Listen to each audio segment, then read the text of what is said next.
Hello to all my wonderful subscribers out there. Just a quick disclaimer. All of these points will be made using other people's personal experiences using BetterHelp. I have not used the service myself, and I will be linking these stories in the description should you want to read them for yourself. With that out of the way, let's get into why you shouldn't use BetterHelp. This first testimony comes from Reddit user River Odessa in the subreddit Talk Therapy, and it was posted on August 11th, 2023. In their post, they say they're just short of an actual scam with how unprofessional and useless they are. They also talk about how they were assigned a therapist that canceled their appointment last minute twice for vague reasons that, in my personal opinion, seem like they were made up on the spot. And if they weren't, the example given seems like something that shouldn't affect the service. When River contacted them for a refund, they replied with what River refers to as a salesy pitch to keep them and tried to reassign another therapist with promise of better service. According to River, the second therapist had also canceled, saying he was overbooked. Now, I can understand if a therapist is overbooked. It happens a lot. But if the therapist was overbooked on a completely digital therapy service, why would the company assign him to River's case? River goes on to state that they only got their full refund after threatening to sue. They also state that there are lots of free resources on YouTube, such as Healthy Gamer GG. River closes out this post by saying, "Don't fall for this shit."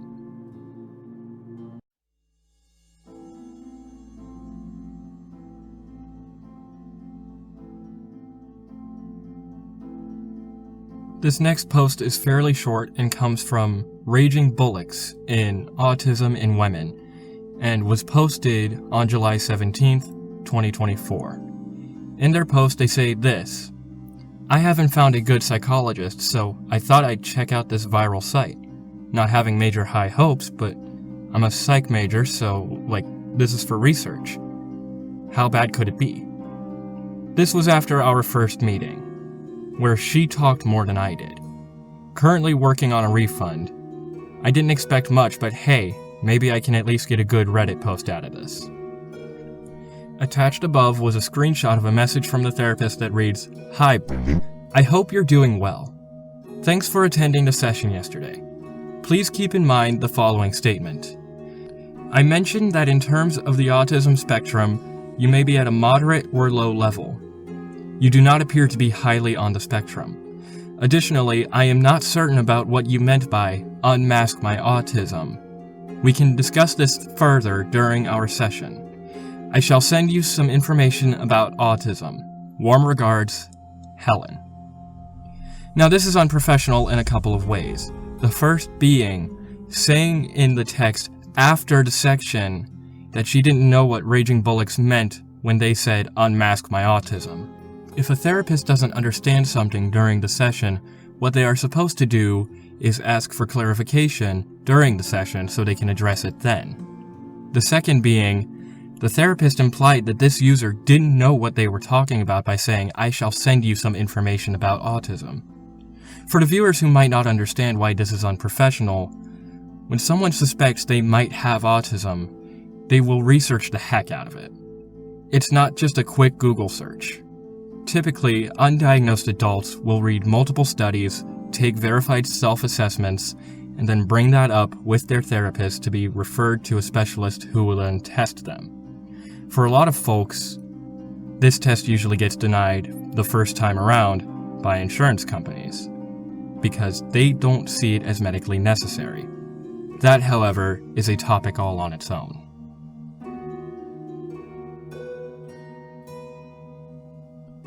So this next story is super long, so I will give you this time to pause the video and do whatever you need to do. Are you back? Okay, now strap in. This is gonna be a doozy. This testimony came from Special Dragonfly 61 in the Talk Therapy subreddit and was posted on March 7th, 2024. They start the post off with a TLDR that reads, "In my honest opinion, Don't waste your money on the BetterHelp platform. While it's a great idea, the therapists on there are extremely unprofessional and utterly useless. Based on my experience with 4 therapists, it seems like they think the platform exists for them to listen to you talk rather than actually help you to solve anything. The longer story details how this user had a terrible experience with BetterHelp, saying, "I had a terrible experience with the therapists on BetterHelp. To share some context, I have at least some understanding of what good therapy looks like. I have a degree in psychology. I've studied psychology extensively in school and since then on my own. Years ago, I went to therapy with an amazing therapist who helped me resolve issues with anxiety and panic disorder. I've never had a panic attack since. I wish I could go back to that therapist. In the past year, I've dealt with some difficulties in my life that led me to some low points, and I decided I would try BetterHelp given how much people talk about it. I understood that a lot of them are paid to promote BetterHelp, but I figured with such a serious topic, people wouldn't recommend it if they had a negative experience. Now it's hard for me to believe they're being genuine, and honestly, I've lost respect for the influencers that sell out like that. In this part of the story, Dragonfly details that they have a degree in psychology, meaning they are well versed in this field of expertise. They go on to say, "The first therapist I ever interacted with basically just listened to me talk without offering any constructive feedback, with the exception of reading a particular book. That's nice, but I was looking for cognitive behavioral therapy, which is what many of the therapists advertise, and I needed help reframing my thoughts. So I switched therapists." Their first therapist basically fell short of the bare minimum at their job. When Dragonfly would talk about their problems, the therapist would hear them but not listen and offer ways to help them, instead telling them to read a book. Dragonfly goes on to say, "After switching therapists, the second therapist told me that I should find a different therapist that is a better personality match for me, since I am more type A. I imagine this is because I told her I'm not looking for someone to just listen to my problems. I'm looking for a solution-focused therapist, since the previous therapist wasted my time. First of all, I'm not type A, and it was pretty inappropriate for her to label me as that after knowing me for less than 30 minutes. And second of all, what the hell? I didn't sign up for online dating or friendship for that matter. I was looking for help in changing my mindset about a particular problem. Also, at such a low point in my life, it felt pretty terrible to be dropped by someone that's supposedly out there to help you. Not a good feeling when your therapist breaks up with you." Dragonfly's second therapist, within minutes of having met them, dropped the case because said therapist just didn't want to actually find solutions. She just wanted to talk about the problems, not actually do anything to help. I get it. Sometimes you don't know how to help somebody, and that's okay. I'm by no means a therapist, but if it's anything like IT, then you escalate the problem to someone who knows how to help, and you let your client know that it is out of your area of expertise. Instead, what this therapist did was make a 30-second analysis, immediately label Dragonfly as a specific kind of personality type with nothing to base it on, decided that she wasn't the right fit without actually talking to her client, and then dropped Dragonfly's case. This is extremely unprofessional, not only because she made a spur-of-the-moment decision to drop them, but because she didn't even want to try to help. This is definitely not the open-minded therapist that BetterHelp had promised. In the penultimate paragraph, Dragonfly says this: "I ditched the platform and a few months later came back, thinking maybe I had just got unlucky with the first 2 therapists I had. I returned to get some help on what at the time felt like some life failures in my job transition and getting into borderline depression. I had a very clear ask of looking for help in reframing the way I'm looking at the situation. The therapist I interacted with told me she was stumped and didn't know how to help me. If you don't know how to help someone with their thought process, then what do you know? Felt like another therapist that was just there to listen to clients vent without any problem solving." This paragraph details just how unheard and unseen Dragonfly felt after returning after abandoning the app for a few months. They had a very simple request. They wanted help with their depression and wanted to find a way to find a new outlook on things. Not only did this therapist not do that, she straight up just said she didn't know how to help and didn't even try to understand Dragonfly's feelings. Very supportive of this so-called therapist. The final paragraph reads as such. Finally, the last therapist I interacted with before I decided to post this seemed more promising, since he was more diligent about figuring out my goals for therapy and actually brought up some cognitive behavioral themes that seemed to go in the right direction. However, during our second session, he spent the entire session trying to help me come up with strategies to find a job, instead of helping me with looking at the situation differently. I tried to redirect a few times, but it didn't work.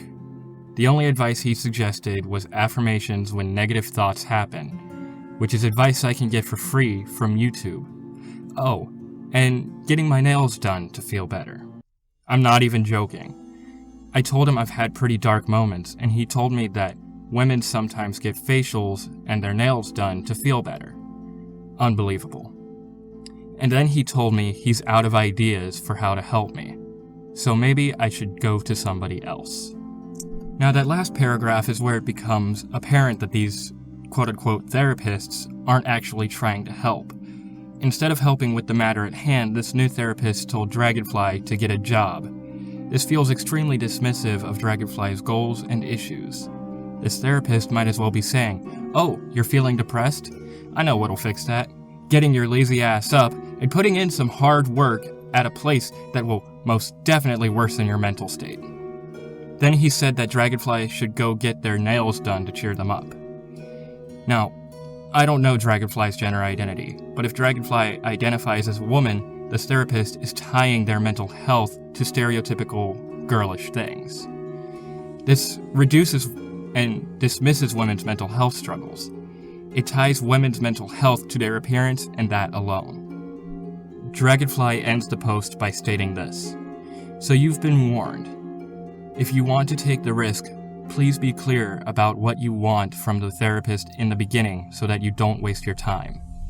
It's devastating that this company that promises so much, that promises that their therapist can 100% help, just flat out lied. This final horror story is brought to us by user Chocolate Sunday in the subreddit Therapists and was posted on October 26th of 2023. Here is how they start their post. I am a licensed clinical social worker and preparing to start my private practice in the next few weeks while I wait for credentialing. I figured I would give BetterHelp a try while I work on my website and all the little things that pop up when trying to start a business. I am also on Alma and Grow, so fingers crossed I get referrals. Here are my thoughts on BetterHelp. As stated, they list their opinions and experiences on BetterHelp. Here they are. They send a large amount of referrals in a short period of time. I overlooked responding to one, and they sent me an email saying I was no longer allowed to take referrals.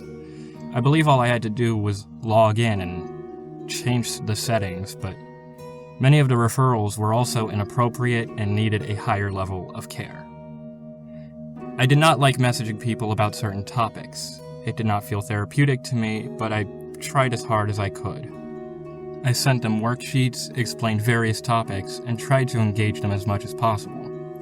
But to a point, it became challenging. In face-to-face therapy or telehealth, you can read body language. There are voice inflections, tone, appearance. You cannot get any of those elements over a chat messenger. I encouraged many people to make video sessions, and most of them preferred to chat. Once I started to give worksheets and attempted to engage in conversation about it, I felt that a good amount of people wanted somewhere to complain, feel better for a moment, and then never use BetterHelp again. These people are not ready for real, hard-working therapy. Some of them want a quick and easy fix. I had someone referred to me and scheduled themselves an appointment before I ever spoke to them or reviewed their message. This particular person is dealing with an eating disorder. I told them this was out of my field of expertise and recommended some medical care as well as a specialist of the nature of the diagnosis. They declined and said they were keeping their appointment with me anyway. I tried to get them referred out, and the BetterHelp interface only allows the client to switch themselves to another provider. I am not happy about that at all. The idea to chat with a provider is great, but not good in execution. A lot of brainpower, expertise, and consideration go into every single message we craft, and to be given $30 for it, if you reach an hour, is a slap to the face. Sessions are 30 to 45 minutes long, and can be challenging to get through if the person is in a compromising environment, i.e. whispering, "I can't talk about that right now." True story. I really try to meet every client where they are, but I am so grateful to be going into my own private practice soon, where I can address and eliminate these issues as they arise. Here we have a look at this from the eyes of a therapist who is actually trying to help as best they can. Obviously, Sunday is not happy about how things are run on the platform. While yes, they agree that it's a good concept, they also acknowledge that BetterHelp is rendered useless by the way they treat the therapists that work for them. The average income for a licensed clinical social worker is $84,009 a year. BetterHelp therapists get paid $30 per half-hour session. Take into consideration the workload and referrals being missed because they are coming in so quickly, and you get a high-cost, low-reward job. Not only that, but you get penalized if you miss a single referral because of how many are flooding in your inbox. Not to mention, some referrals were not fit for Sunday's ability. They closed the post by saying, "And yes, I did read older messages about BetterHelp, but I had a friend who was doing it and he said it was okay, and I thought surely it can't be that bad if they are still in business, lol. Joke's on me." In summary, BetterHelp sucks for all people involved, for the clients and the therapists that actually want to help. BetterHelp is nothing but a predatory service that preys on both those struggling and those trying to help. Maybe with time, it will get better, but I doubt it. It preys upon those who are at their most vulnerable. It preys upon those who actually try to help. Worst of all, it mostly employs people who have no interest in actually helping as they line their pockets with yours and the therapist's hard-earned money. If you are struggling, BetterHelp is not the place to go. Find your local mental health professional and book an appointment. There is help for you out there. There are people who actually care. People who are actually willing to help instead of just suggesting you go get a makeover or read a book. If you can't afford therapy, it's always good to talk to your friends and family who actually give a rat's ass about you. Sure, maybe they don't have the knowledge or qualifications to help you with some things, but it sure as hell beats being neglected as a patient and passed around like a single vape between a group of friends who can't afford to get another one.